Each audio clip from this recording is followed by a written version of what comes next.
ocean shore. We see it, we hear it, it's Kenya's call. From the cities to the fields of gold, we taste it, we feel it, it's Kenya's call.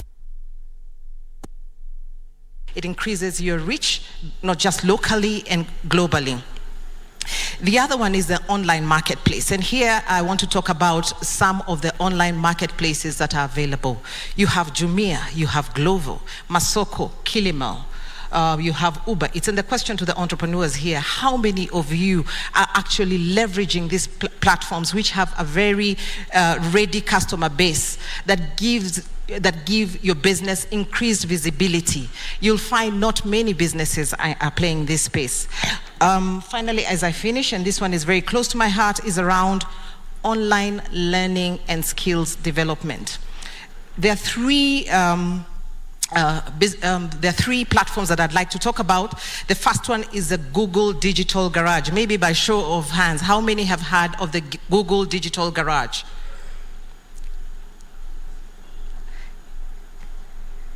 Dear audience, there's only 3 hands up. Allow me to tell you that there's over 161 courses here under the Google Digital Garage, some of which are free, some are not. And what they do, these courses, they help you build capacity and around digitization. And so if you've not heard about it, please check it out. The second one is called MOOC, Massive Open Online Courses. They are very affordable. You're able to leverage those to be able to just build capacity for your business. And finally is DigiPath. And DigiPath does the same thing that Google Digital Garage does. What I'm just trying to say is that all these resources are available. We have this gadget. We can leverage this gadget to increase capacity. Thank you very much.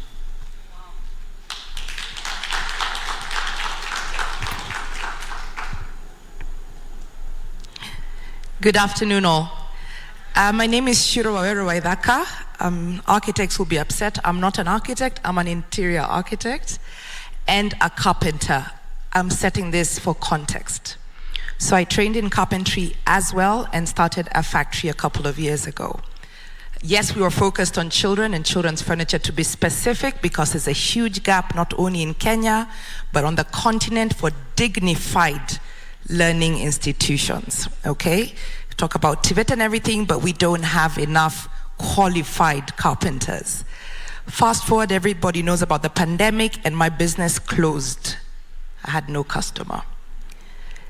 We had no raw material, but we had no customer.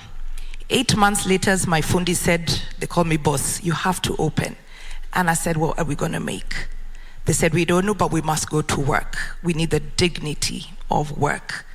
So we opened 8 months later from my house, and we started making products again with our hands. We were able to get back literally on the horse because of social media.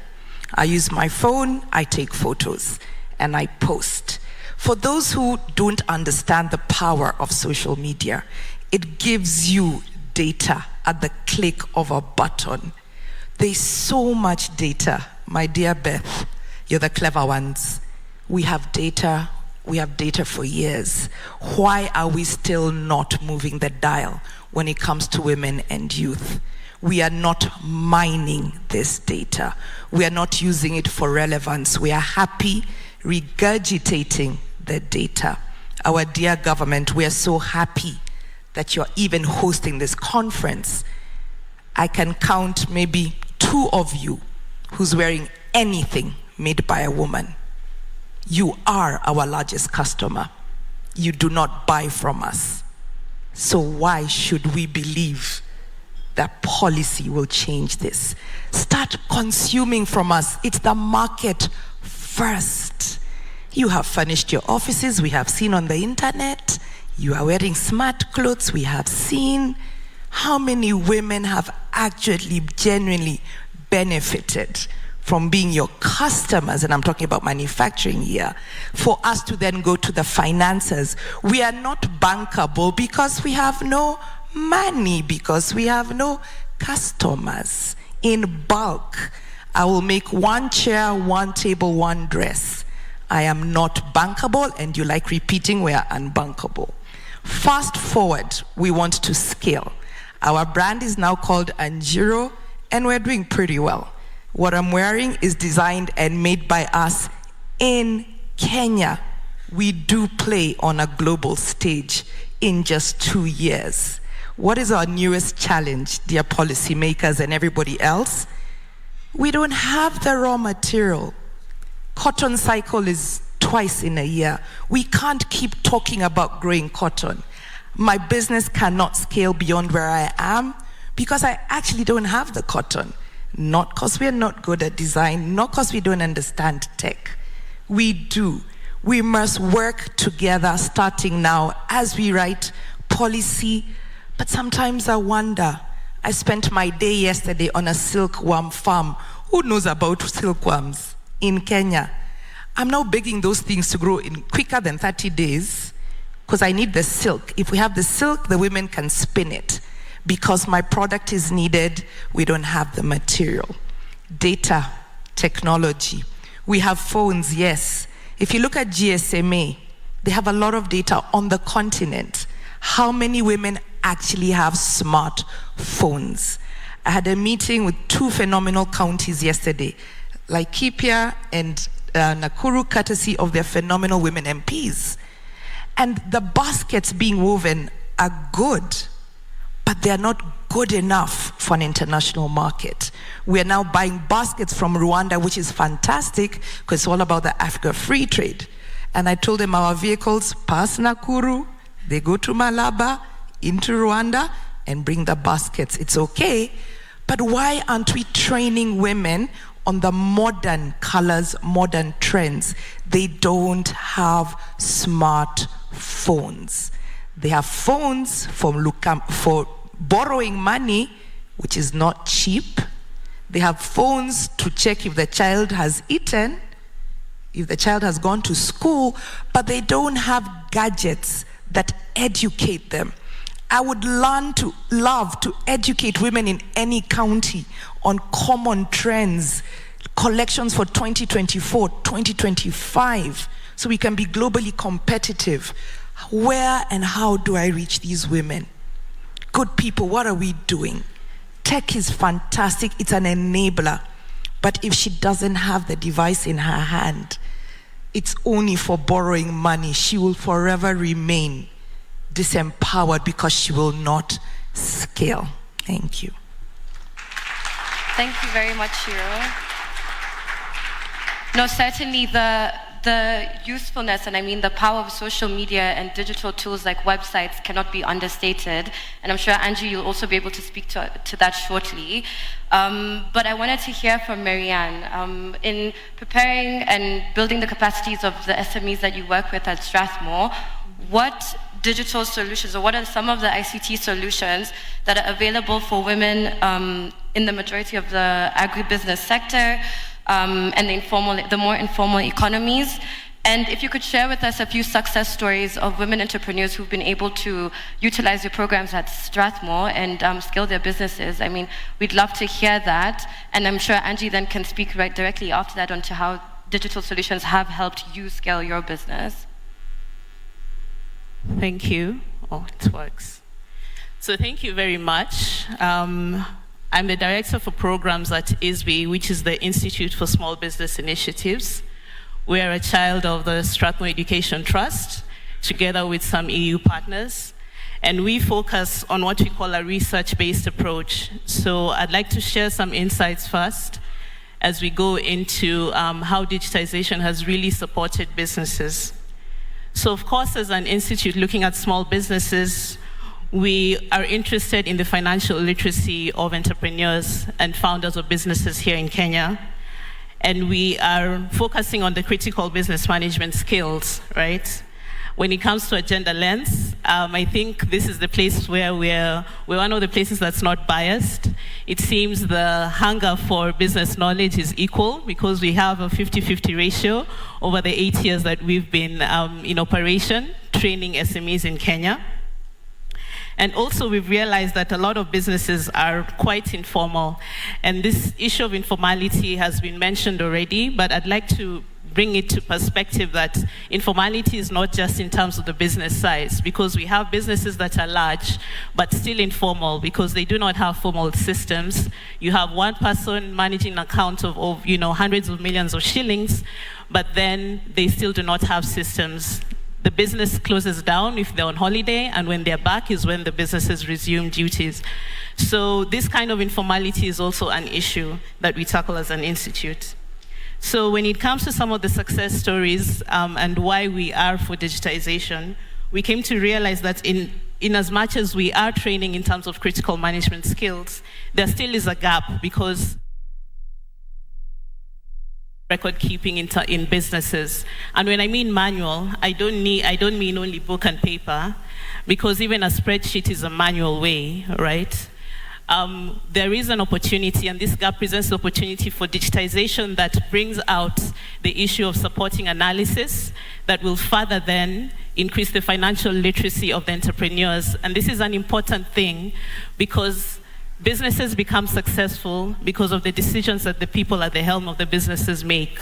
And this decision-making process, especially when you look at it from a gender lens perspective, is a challenge in women-run businesses, where you have issues of authority, managing staff, and also figuring out how to have more objective business-making decisions. So we believe that this analysis brought about by digitization and actual tools that support financial literacy actually will support and actually enable businesses to grow. We have had 2 case studies that have been shown, have actually demonstrated this. We had, in the past years, a pilot program called Record Keeping, and Record Keeping digital application. And I'll talk about 2 beneficiaries of this program. This was a beta test that we did. One of them is feeding, a business that does animal feeds, right? And this is a high net worth business. I'm talking about revenues of about 100 million shillings a month on average. And another is one who had a cosmetic store in one of the malls here in Nairobi.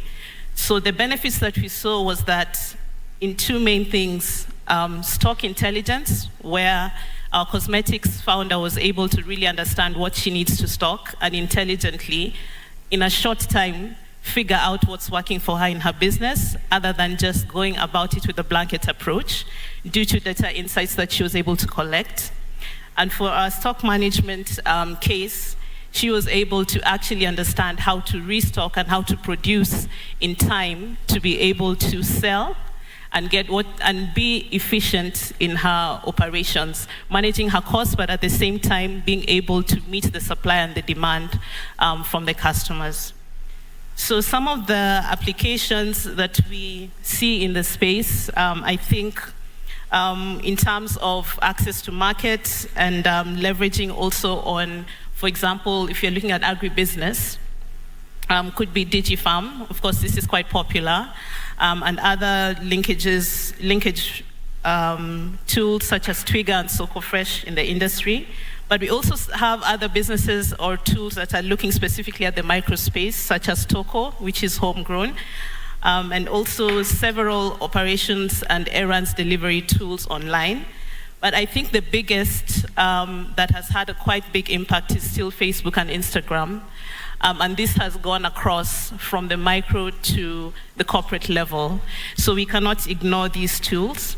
And for us at ISBI, we also are partnering. We've partnered with Zoho, who is also an enterprise-grade application, and they're in the country, and we're looking to actually give access to SMEs so that they can actually digitize their businesses at a scale that is, first of all, affordable to SMEs, but at a standard that is world-class. The conversation can continue on and on. It's an important conversation to have, but more so if you're looking at growing businesses through market access, bringing in efficiencies, cost management, and so on and so forth, digitization ticks that box. And when we're looking, of course, at investment and access to capital, where we're looking at this process and translating what the banks are saying with what the businesses are saying, digitization is also the sweet spot of this. So thanks very much.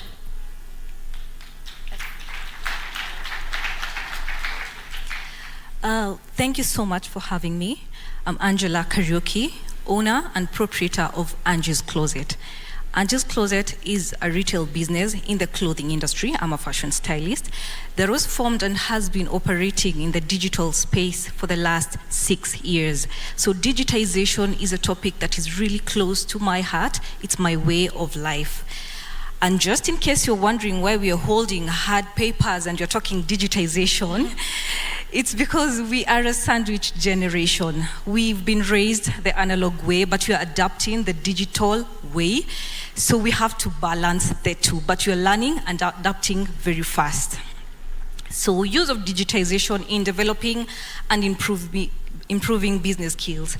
I will talk from a very personal perspective. My business has been in the digital space, to be specific, Facebook and Instagram. And one of the skills that I've come to learn is on marketing and advertisement. There's a lot of that we do. We post a lot of photos, we make a lot of videos and post them. We've learned how to post, when to post, how to target the audience so that we get our goods to the right clientele. So we've learned a lot of marketing and advertisement. We've also done a lot of staff recruitment online. I've gotten all my staff online. I just post, I'm looking to hire this and that, and I get to shortlist from the applications I get. It's an easier tool of doing business. Then I get to train, still learning from Google on what specifics that I need. We have something called branding that most businesses need to adapt because it goes a long way. A business that has a brand is more than a business. It's able to scale much faster. So I've learned to do a lot of branding. That's why when I introduce myself as Angie, someone will say, oh, Angie of Angie's Closet, because I've built a brand around that. This is something I have done on the social media platform.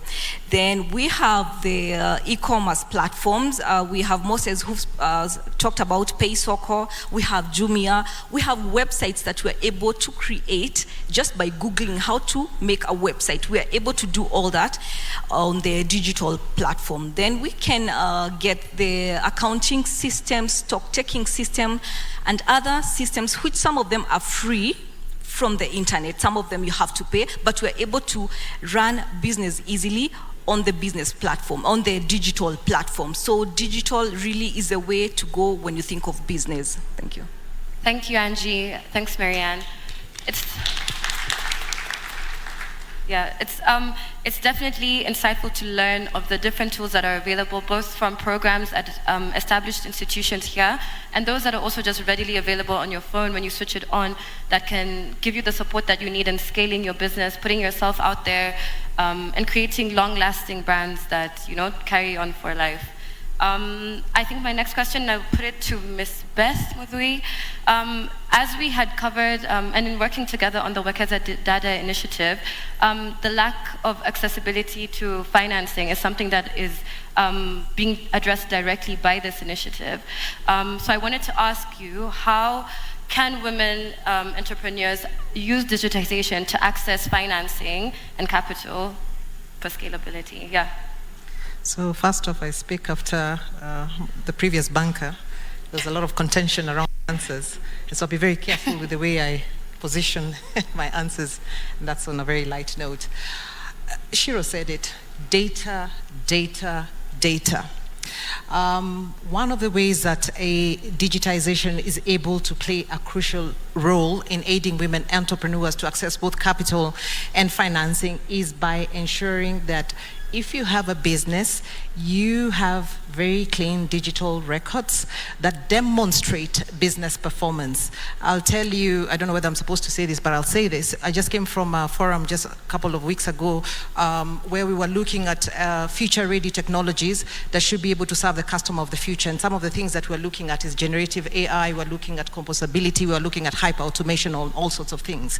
All these things can only work for you if you have records.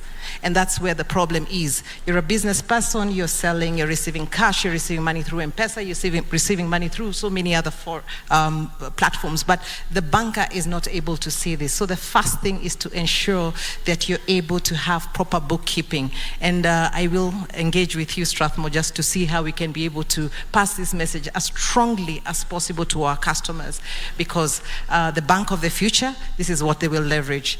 The second one, which is a bit nascent in this part of the market, not very familiar, this is utilizing digital platforms to raise capital. I'll talk about it from three perspectives or three verticals. The first one is around online crowdfunding platforms.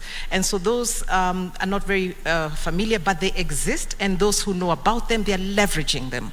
So you have platforms like Kickstarter, you have platforms like GoFundMe, you have platforms like Mchanga and Thunder Fund that exist. And so what happens is that entrepreneurs are able to present their ideas, engage potential bankers, and receive financial contributions in exchange for rewards and equity.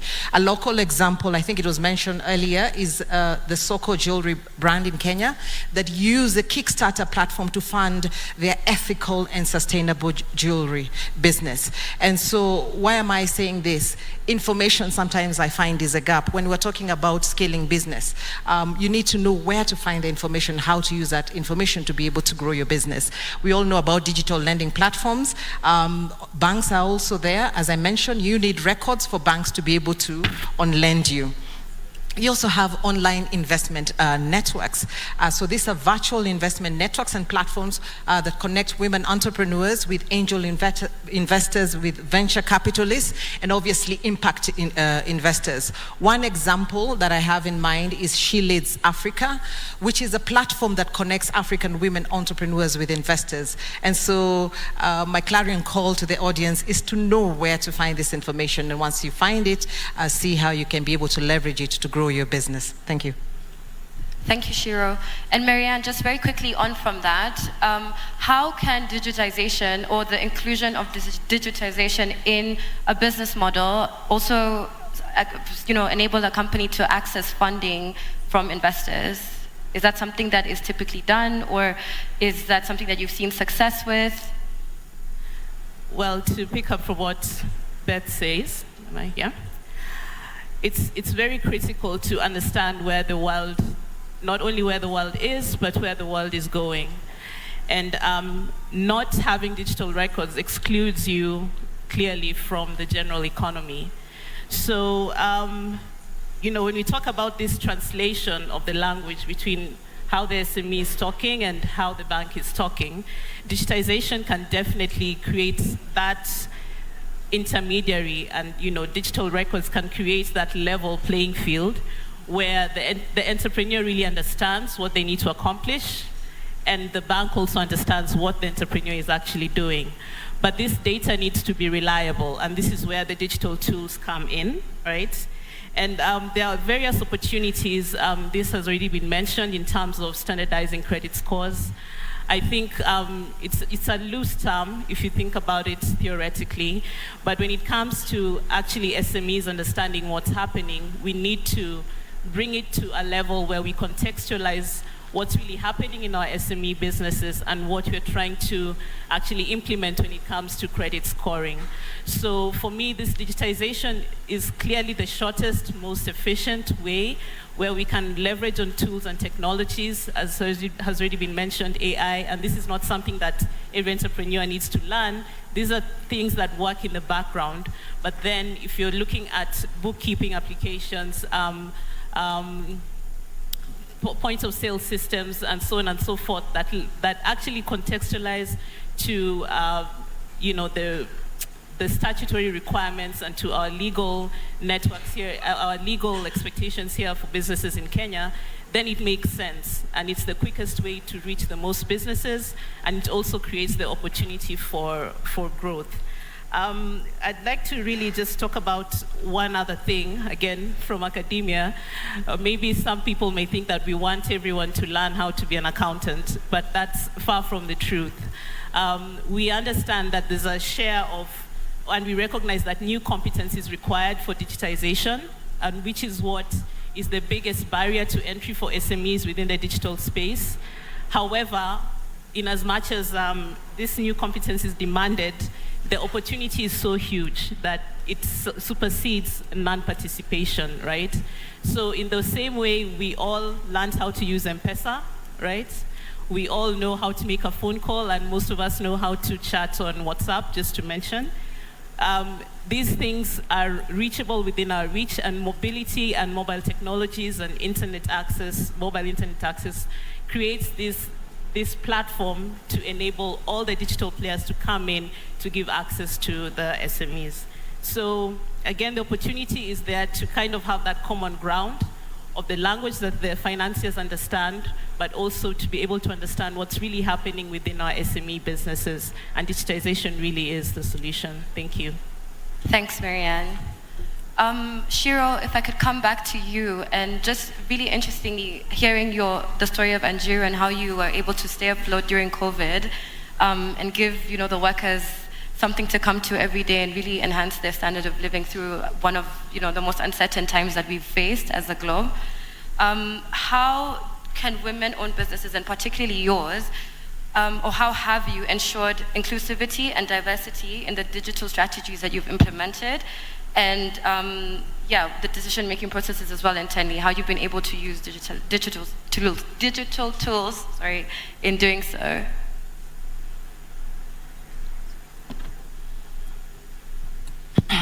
Thank you for the question. So mine is but an example of many other women. So I will speak from design, creative economy, and manufacturing hat, and then retail. There's something called WhatsApp for business. I don't know how many of you know that WhatsApp is not just about forwarding memes, but has WhatsApp for business. If you look at Meta, the group, they have Instagram, Facebook, obviously, and WhatsApp. So we go out since we rebranded, and our business is now about the dignity of work I mentioned, but about people and for people. We go out into the markets, name it, what people call the Juakali industry, I call it manufacturing. And we source, but they need to be able to send pictures. It seems basic, but it's still where we are. When I talk about we don't have enough smartphones, it's not so that we can access I don't know what. It's so they can send a picture of their product, okay? Because access to where they are sometimes is limited. It's our reality, not just in Kenya, but across the continent. If we're going to trade on the continent, we can't sometimes physically get there. But the women are able to take pictures of their products. We negotiate on WhatsApp. We negotiate pricing and everything. We then improve the quality with them. We give them feedback and say, actually, this is what we're looking for. We then, of course, use M-Pesa. Sometimes the money doesn't go into the bank. And this is why I always smile with bankers. You're using the data that's coming through your bank. You are refusing repeatedly to look at our M-Pesa statements. From 4 in the morning to literally midnight, we are trading on M-Pesa. You may call it unbankable, but we don't have time for money to go into the account, for us to remove it from the account. Plus, it's expensive. Fact. We need bankers and everybody else to come to where we are as women. We don't have the time. And don't say we don't understand accounting. Hire somebody for that. We understand we need to sell today. Okay? We need the raw material today. We will balance the books, yes, but also in our minds as women, we're pretty good in understanding what has gone in and not. We talk about social media almost in a bad way. Women are social by nature. We have chamas, we have social groups, we have the largest WhatsApp groups as women, from school alumni to church, name it. We trade there. Nobody is coming and mining that data. Just as I was sat here, some lady asks, please, can I forward your stuff to a group of over 400 women? What are we doing? We are marketing each other on WhatsApp, right? They're then able to get a link to our platforms. In those platforms, they then find what other women are doing. It may seem simple. I have been all the way to Sierra Leone to find women who weave. We are now going to Madagascar. I mentioned Rwanda earlier. We've gone to Makweni, looking for women. It needs to get easier for these women to share what they do. Let's not forget we're at almost 25% smartphone penetration in Africa. For me, that is such a crippling number. We can do all the education possible, but these women can't access a market. They can't grow, we can't grow good people. When we talk about tech, there's at AI level, all the good stuff, but there's no point in me having a website if I actually don't have product to sell. Why don't I have product to sell? Because the women who are making these amazing products don't have enough raw material or access to us. Let's honestly simplify it, please. There's a role for tech, but it needs to enable us to do certain things as women entrepreneurs. Like I said, that's my experience as a woman in manufacturing who does have the ability to, again, sell to Madam Sally here. But if she then asks me for 10,000 pieces, I will turn it down. And unfortunately, the women cannot make the 10,000 pieces. Not that they can't physically, they can't access many other things. So as we have this conversation, please let's not have it in silo. Let's have it in collaboration and in tandem with what is available for women to make. But more importantly, what is the market asking for? Dear government, you are our market as well. Kindly show us that you support these women in that way. Technologies are there, the banks are there, the groups are there, but they need market. We will not know if they don't exist if we're not connected to them as well. Thank you, Shiro. And thank you, ladies. Thank you. I think you can all join me in thanking all the ladies for joining us this morning, this afternoon. We really appreciate the knowledge that you've been able to share, your experiences. We don't take it for granted to have 4 very dynamic, very diverse, very successful women imparting useful knowledge on us. And only together truly can we build upon each other, learn from each other, and scale and support each other's businesses, which I think myself is the overall aim of the Wekeza Dada initiative. So we look forward to all your support as we come knocking on your doors to make this initiative a success. Thank you so much.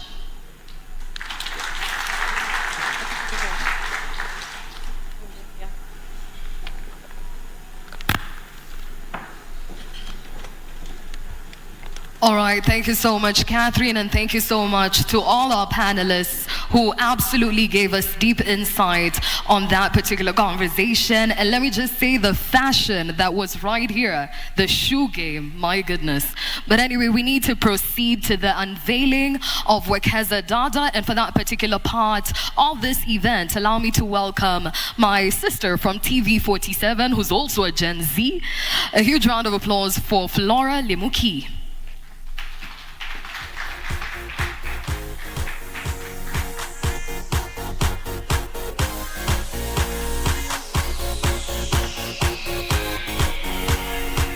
Good afternoon. My name is Flora Limuki. I am a journalist from TV47, Gen Z, as you've been told, and a social media enthusiast. We are running around the clock, and therefore at this specific point, I want to welcome our chief guest, and who is also the Women Rights Agency Advisor, Office of the President, Harriet Chigai. A round of applause for her as she comes up stage.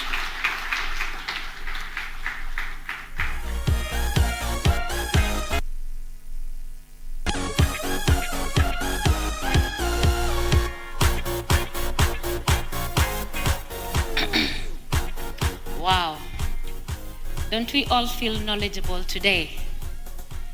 Good afternoon, everybody. You know, when I was invited to this session, I thought I'll only see women. But the truth of the matter is, we are all here. So that then tells you, matters gender, matters women, matters economic empowerment, matters investments, are key to all of us. So to PS Abubakar, who invited us, thank you very much. I've seen PS Veronica Nduva around, PS Muhwana, CEO Ken Invest, for those who are doubting government in terms of mentoring the young people.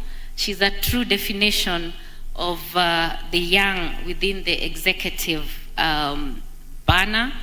We also have our development partners.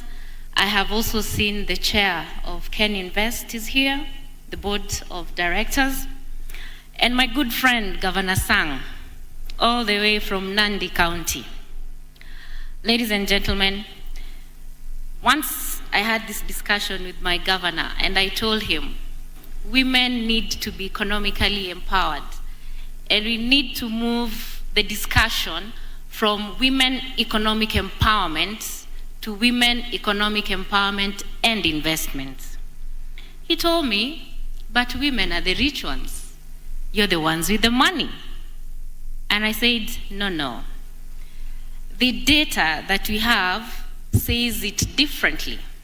The banks are telling us only 2% of women in this country are bankable. And the question is why? Is it that we don't have the data? Is it that women are not interested in taking these bank loans? Is it that we don't have the platforms where women can leverage and have the same competitive advantage with our male counterparts? And it left me thinking that in most cases, really, it's about information. Do we have this information? You've had the bankers here.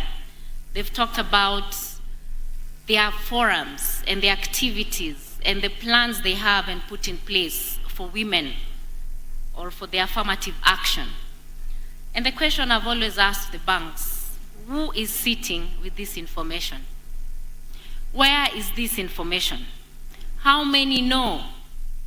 And a good example is the affirmative action funds.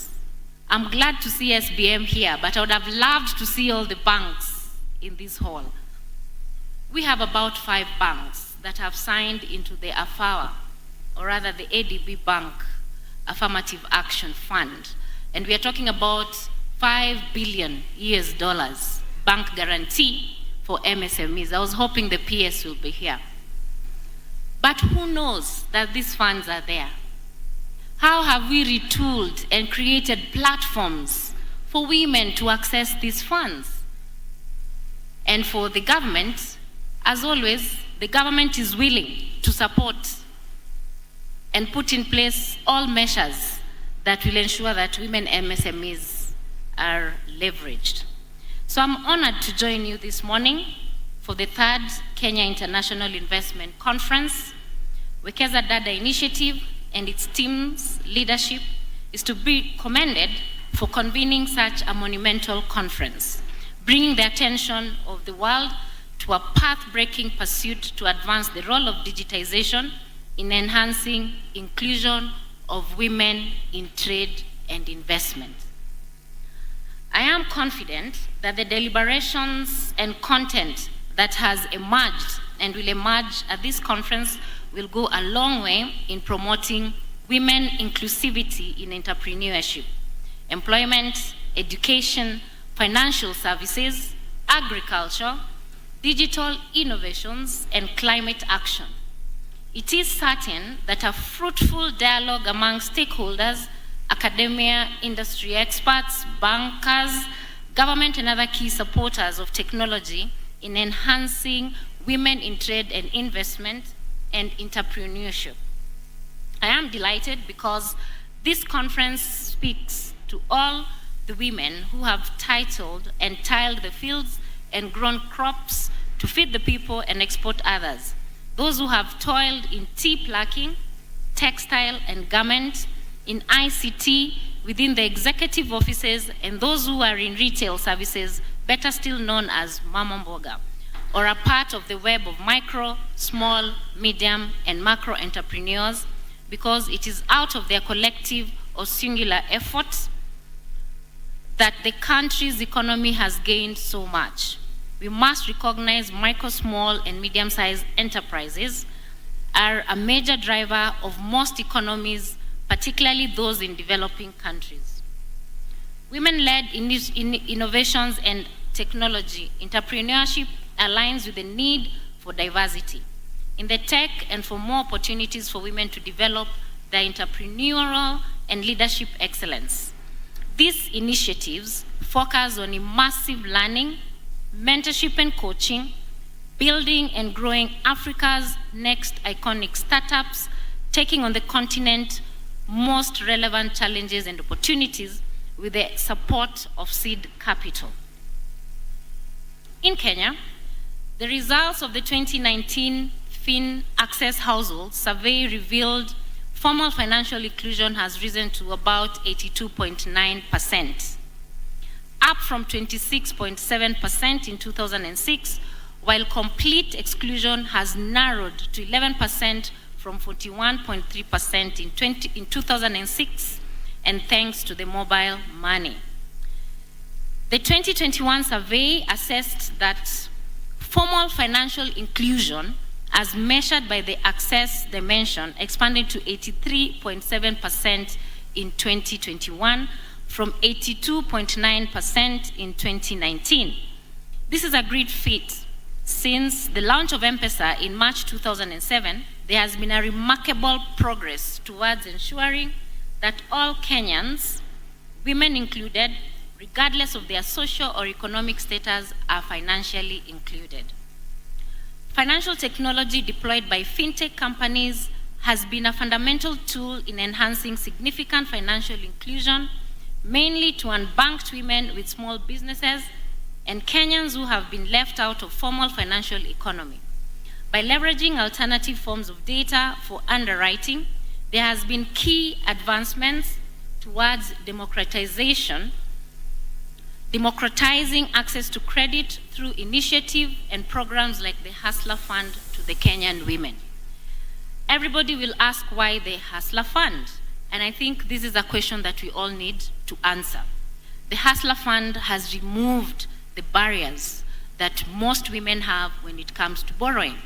It has also leveraged and ensured that access to finance, all you need is your gadget, and you yourself will be able to control the money wallet in terms of borrowing and in terms of remitting your payments.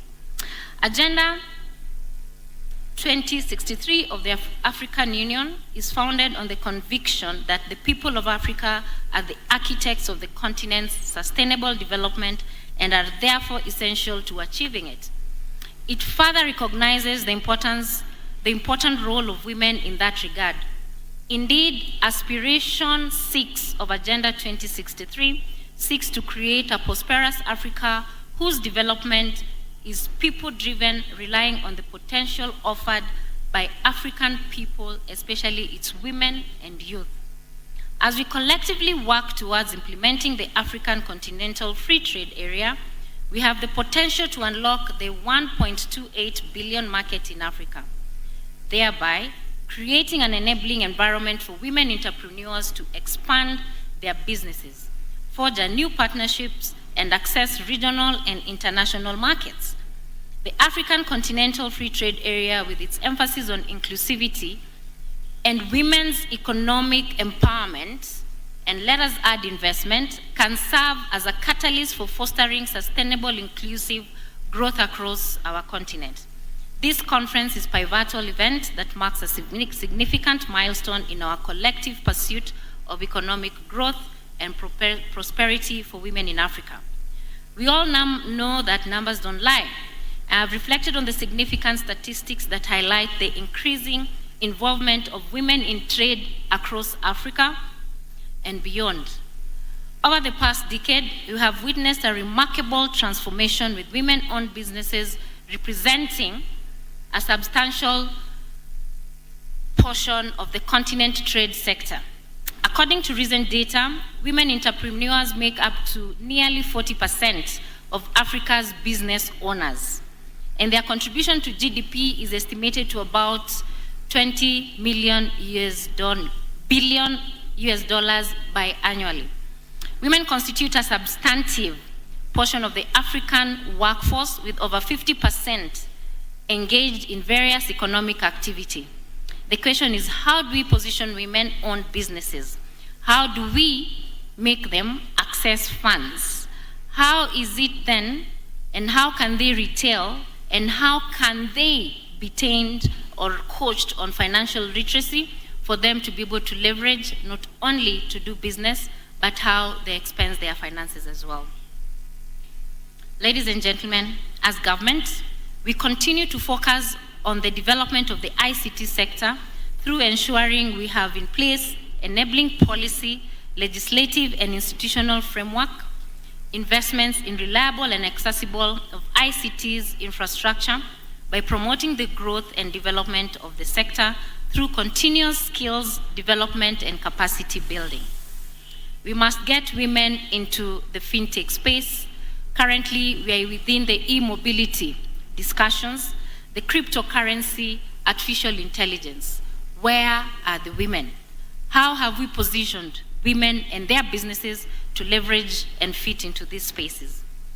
Women-led businesses are important contributors to the global economy, especially in developing countries like Kenya, where SMEs are estimated to generate about 70% of jobs and 40% of economic growth. According to CNN and BBC and the Telegraph UK, many women-owned businesses have mushroomed post-COVID, and there is realization that recovery from COVID-19 is impossible without the women recovering. Can I hear an amen? However, we must acknowledge the challenges faced by women in trade in Africa. The situation of women-owned MSMEs globally is complex and varied, with significant regional and country-level differences. Despite the progress made and efforts to promote entrepreneurship and support women-owned businesses, there are still significant barriers and challenges that hinder their growth and successes. Women continue to encounter various obstacles that hinder their full participation in socio-economic activities and decisions thereof. Gender disparities in access to finance, cultural biases, limited access to training and capacity building opportunities, unequal access to markets and resources, inadequate infrastructure, and gender-based discrimination are among the barriers that ail actors independent to women's full participation and success. It is noteworthy to mention that the Government of Kenya bottom-up economic transformation agenda has continued to provide spaces for women's empowerment. The bottom-up economic transformation agenda is aimed at empowering every Kenyan to make their rightful contribution to national development. This agenda has significantly touched on the need for Kenyan women economic empowerment as an approach to leaving no one behind. Ladies and gentlemen, to harness the full potential of women in trade and investment, we must adopt a multi-stakeholder approach that fosters a culture of collaboration and partnership, leveraging on the synergies of governments, the private sector, civil society, and international organizations. We must come together to collaborate to create an enabling environment that supports women entrepreneurs at every stage of their business journey. I want to assure you that women possess unique perspectives, insights, and abilities that can contribute to the formulation and implementation of effective policies, ensuring the gains of economic growth are equitable and well distributed. The question is, why women?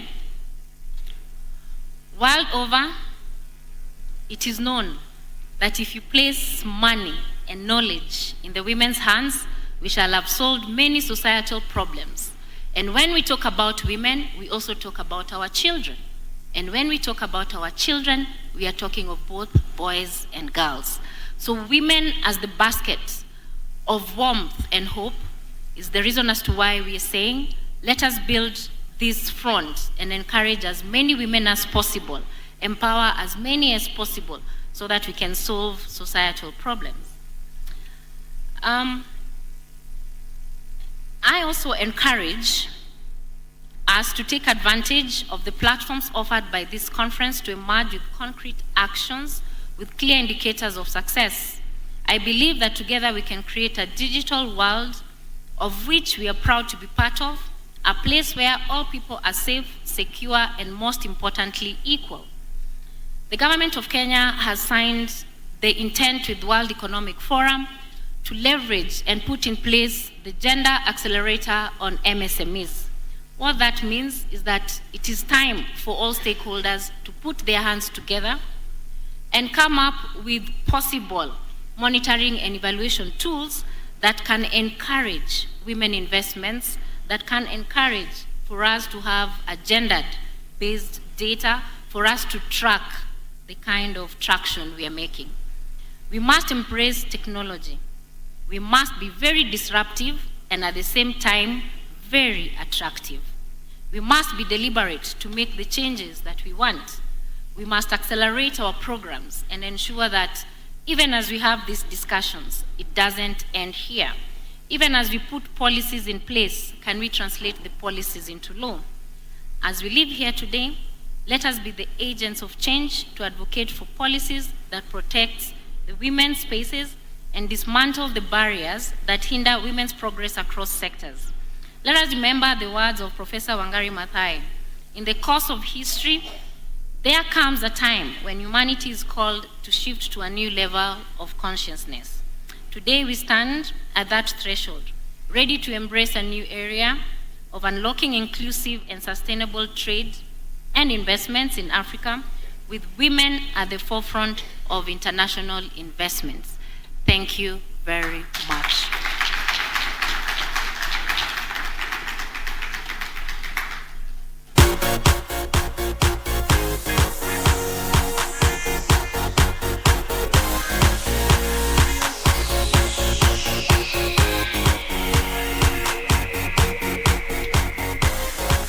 Thank you so much for that informative speech. Time to be disruptive and attractive. And now, for the moment all of you have been waiting for, this session is for unveiling the Wekeza Dada logo session. And remember, this is an initiative that will help women move from traders to being investors, while also incorporating the changing world technologically and paradigm shift to the digital world. And as we strive to achieve the SDG 5, which encompasses achieving gender equality, empowerment of all women and girls. And at this moment, allow me to welcome these ladies up here so that we can unveil. Salima Hihu, Chairperson, Can Invest. June Chepkemei, CEO, Can Invest. And Harriet Chigai, Women Rights Agency Advisor, Office of the President. Be upstanding. Give them a round of applause as they come upstage.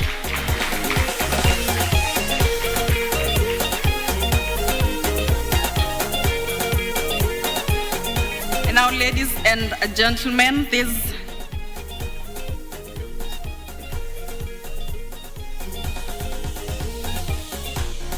and I'm told also the committee kindly join us.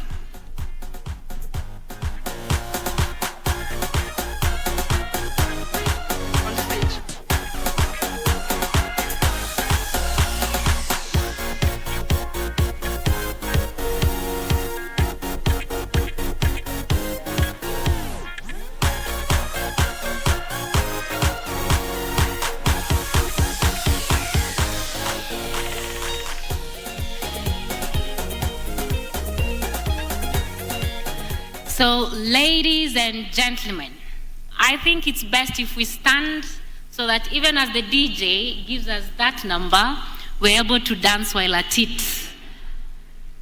I now declare Wekeza Dada officially launched, and I hope that you have already endorsed me to be the champion and the one patron for this initiative. Thank you very much.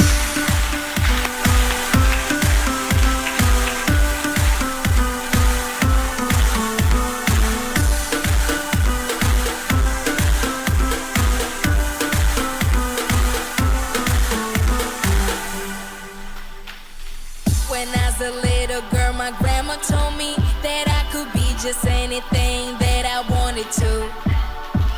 When I was a little girl, my grandma told me that I could be just anything that I wanted to. She said that everything I work for, everything I wish for, everything I look for, it is right in front of me. Everything I work for, everything I wish for, everything I look for, it is right in front of me. And she said, Haba haba, ujasaki baba. Haba haba, ujasaki baba. Haba haba, ujasaki baba. Haba haba, ujasaki baba.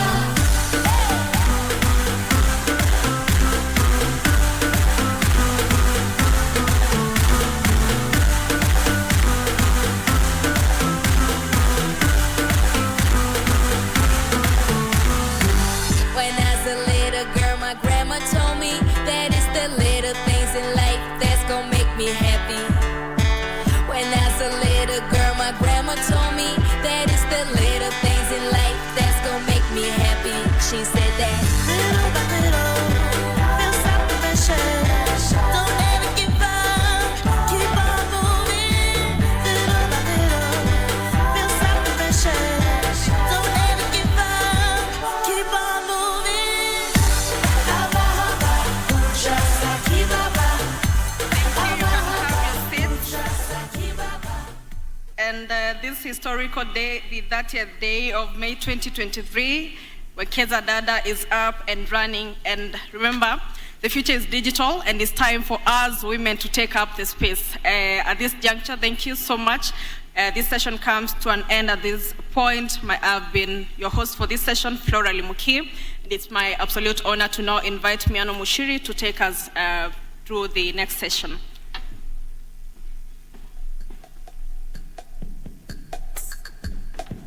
All right then, thank you very much, ladies, for phenomenal presentations, the speeches.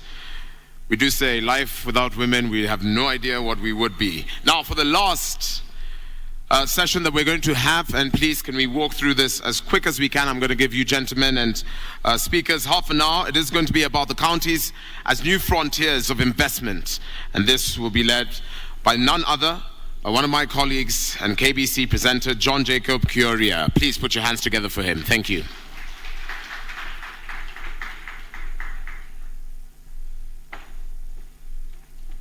Good afternoon. Good afternoon, ladies and gentlemen. Give me some life. Good afternoon. You're well? Fantastic. I promise I'm going to use just about half an hour, and we'll be done with the program and the conclusion of this 3-day event. We're going to be discussing the counties as new frontiers of investment, and also focusing on the role of regional blocks. Very quickly, we have the Lake Region Economic Block in Kenya, North Rift, Frontier Counties Development Council, Jumuiya ya Counties za Pwani, Southeastern Kenya, Mount Kenya, and Aberdares. Ladies and gentlemen, a round of applause for Dr. Gainmore Zainamwe, the Director, Intra-African Trade Initiative, Afrexim Bank. Makofi kwake. Tumpigie makofi mazuri tafadhali. A good applause for Dr. Gainmore.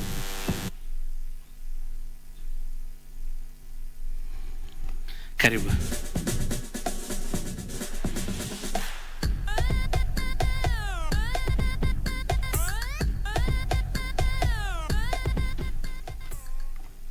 Good afternoon, ladies and gentlemen. Apologies, Dr. Gainmore Zainamwe couldn't make it. He's attending the AFCFTA retreat. I will represent him for this presentation. And allow me to write on the protocols previously observed. My name is Matimba Changala, and I work for the African Import and Export Bank. And in particular, I work on trade and investment promotion, but I work in a department called Intra-African Trade Bank. If I could have my slides on the screen, please.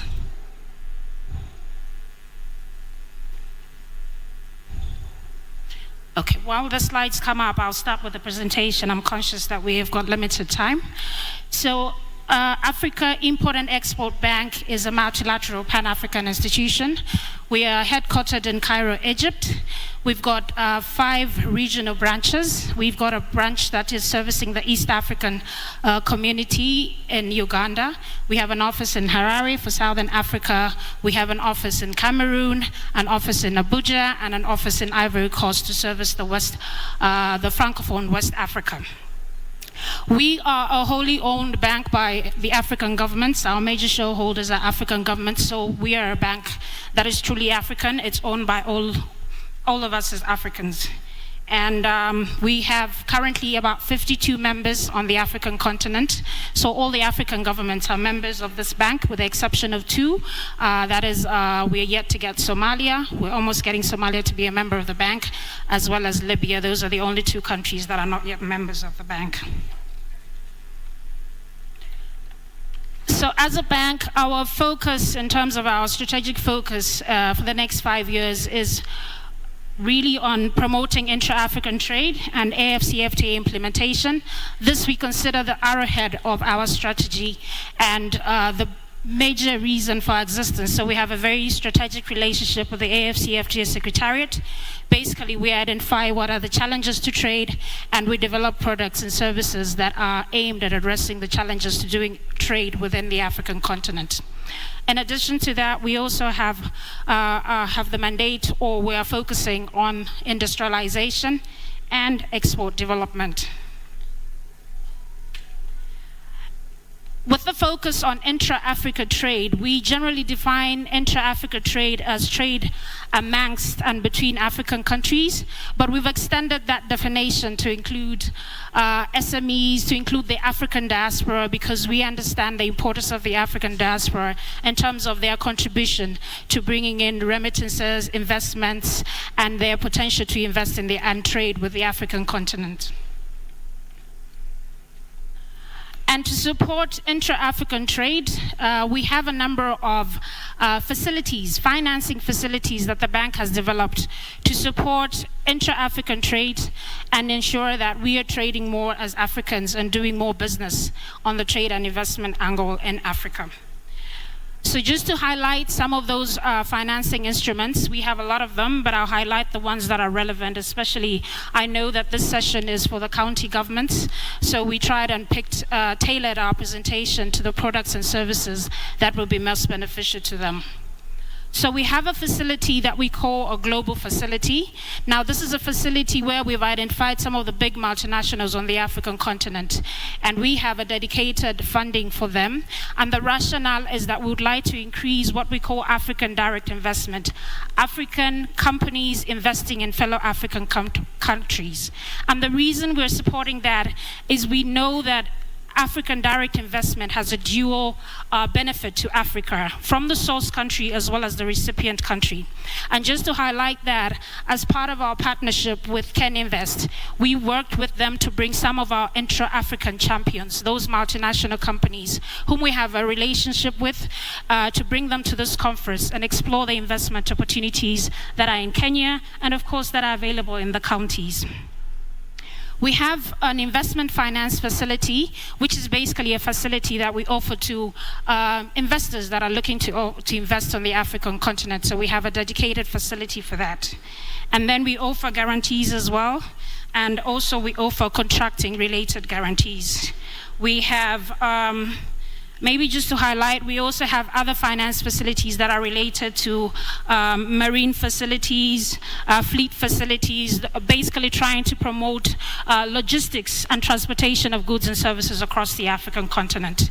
And just let me highlight that we also have a facility that is aimed at bringing a lot of the ideas that are coming in from the SMEs, from the businesses, from the counties to bankability. So we have a dedicated facility which we call the Project Preparation Facility. And what that one does is that if you have an idea, a concept that maybe a county is thinking of developing an export promotion processing zone as an example, you have the land, we have a facility that will allow you to do a feasibility study that will ensure that you are able to then seek equity or debt for that particular investment. So I'll just go on to just highlight some of our initiatives that we have as a bank to support intra-African trade.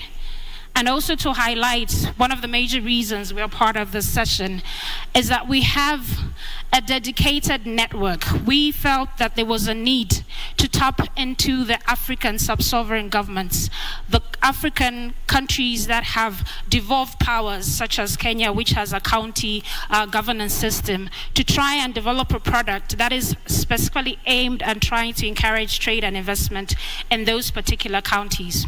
So what we've done for this under this particular initiative is that we've had at our first trade fair in 2021, we held an African Sub-Sovereigns Governance Network Forum, which was hosted by the KwaZulu-Natal province, and we brought together the various sub-sovereigns in Africa under one platform to create a platform for peer learning, for dialogue, for information sharing, all in a bid to try and encourage conversations around how can we bring investment and trade down to the county levels, and what kind of products should we be promoting to ensure that the trade and the investment trickles not only to all parts of Africa. So we've had 2 conferences so far. The first one was in South Africa. We had one last year in Nigeria, and we're actually planning for one, which will be held on the sidelines of the Intra-African Trade Fair in Egypt this year. It'll be running, we are having a trade fair that is running from the 5th of November to the 15th of November. So we'll have a conference, a day dedicated to sub-sovereigns, and we encourage all the counties in Kenya to be a part of that.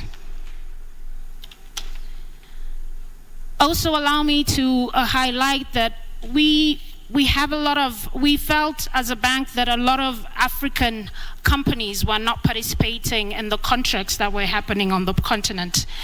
So we developed a product that supports African companies that are looking to do contracts, and whether it be infrastructure, road, rail, and we call this facility the Engineer, Procure, and Contract Promotion Initiative. And basically we are working with contractors on the African continent to support them. So we provide twinning opportunities, we take them to African markets, we share information about the opportunities in terms of bids, tenders that are happening in different African continents, so that they are also able to compete with the Chinese, with the traditional contractors that we've had in the African continent, because we realize that this space is not being taken advantage of by the Africans. So we have a product that's specifically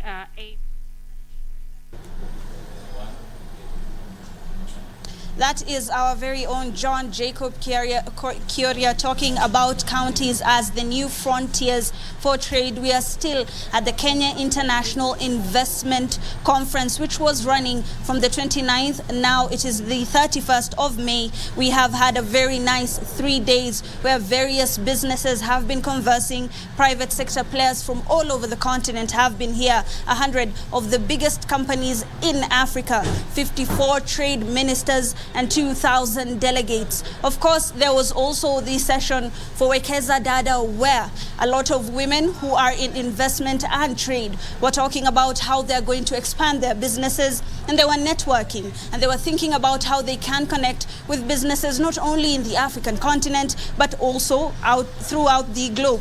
And as the day has been progressing, we have also seen that there were various principal secretaries, like the principal secretary for investment promotion, who of course has been behind the whole Kiko event and who has been championing for trade connections and memorandum of understanding with various countries. We also had a session for the Chinese government and of course the Chinese embassy in Kenya. We're talking about enhancing trade and enhancing connections and bringing of course investors from the country, the Asian country, to ensure that we can promote trade within the country. With me I have, and you can please come. Of course, we had exhibitors who are also here and exhibitions that we had been walking through. I don't know if you remember, but for the first day, we were testing out different products from different counties. If you could just introduce yourself. You're currently live on KBC Channel 1.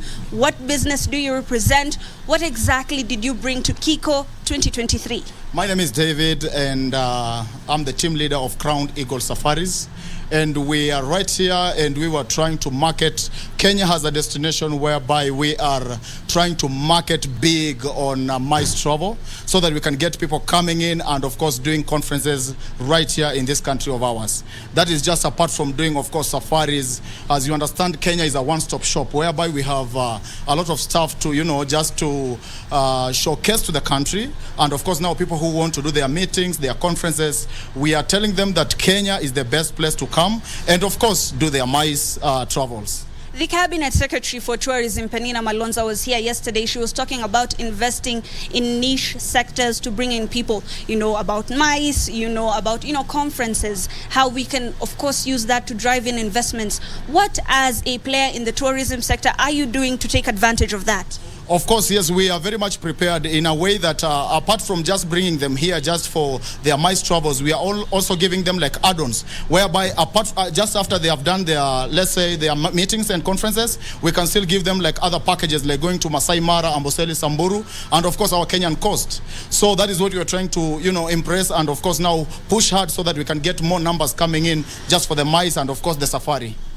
For wellness retreats, that is one of the things that is very attractive to tourists, not only, globally, but within the African continent. What is your take on wellness tourism and how can we boost numbers using this? I totally agree on that. It is like we have like one of the best resorts, let's say in Malindi. It is called the Billionaire Resort. And they are really, really very big on that. And we have really seen a lot of people coming in just for that. And I mean, so we are just urging also all the hotels to try and embrace the wellness, whereby we can get like a gym, a very good where people just come, just not safari alone, but at least after safari, they can always make sure that they are dieting also. It will just boost their travel, basically. And as we wrap up, could you maybe just tell us how having or not having comprehensive packages for tourists is affecting the numbers that are being driven into the country? You realize when you don't have like comprehensive packages, it makes like tourists to have a bit of hard time to come. But when you give them like a comprehensive package, you realize they are able to plan early in advance. So what I'm just calling upon all the stakeholders in the industry is to come up with packages. And then also, of course, introduce like a payment plan whereby people can pay installments without pressure. So that is something that will also enable us to, drive traffic in this country. Because right now it's all about economic recovery and everyone is going where they are saving. And therefore, let us go out and give people deals, packages as early as now so that they can pay and plan in advance. Those are sentiments from the tourism sector and one of the exhibitors who has been here. As you know, or as you are aware, the tourism sector is one of the drivers of the GDP in this country. And of course, as we are driving in investments, we must think about all the various sectors that are going to be affected in this particular sector, not only in that particular sector, but in all the sectors. As the day progresses, we're going to be having more comprehensive details on this, and we will have more to tell you in our upcoming bulletins. But for now, of course, we must prepare for lunchtime news with Jackie Wambiru as I hand over back to Broadcasting House. My name is Zibak Said, coming live from Safari Park. From the mountains to the ocean shore, we see it, we hear it, it's Kenya's call. From the cities to the fields of gold, we taste it, we feel it, it's Kenya's call.